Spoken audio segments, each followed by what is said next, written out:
All right, so someone wanted to know, is it possible to reverse insulin resistance and how long does it take?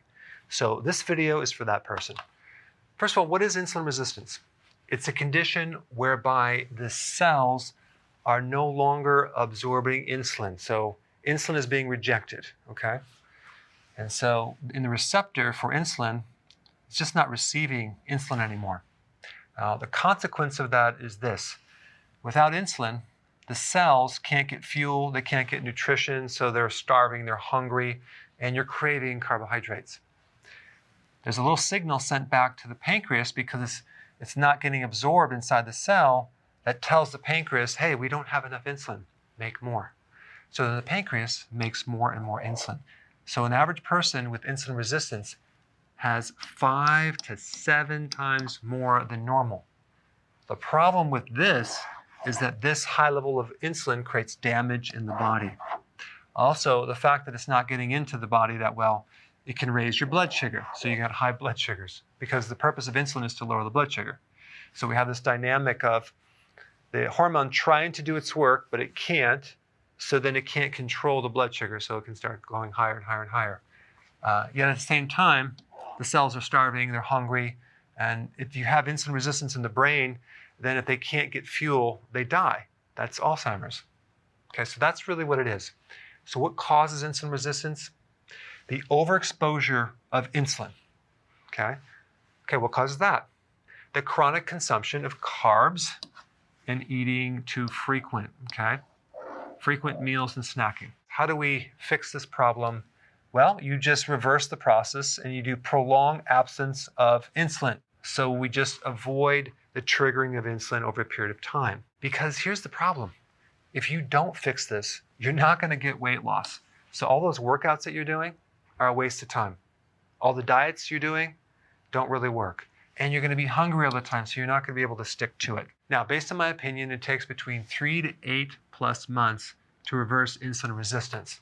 But the cool thing is, you can also reverse prediabetes and type 2 diabetes.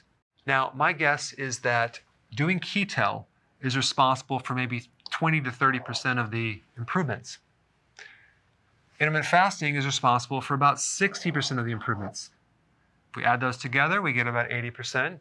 But if you do the healthy version of keto with intermittent fasting together, you can get 90+% results. Why? Because the healthy version of keto itself supplies the key nutrients, okay, zinc, vitamin D, chromium, potassium, magnesium, the B vitamins, to help speed up the process. And if you want to enhance and speed up your results, you would add these things: exercise, reduce your stress, increase sleeping, certain supplements to take more of certain nutrients that target the beta cells of the pancreas that are involved in insulin resistance. And the way that you know that insulin resistance is going away, you can do a test called HOMA-IR,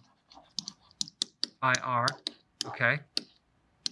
But honestly, I would just look at these 6 things, okay? Number 1, is your hunger going away?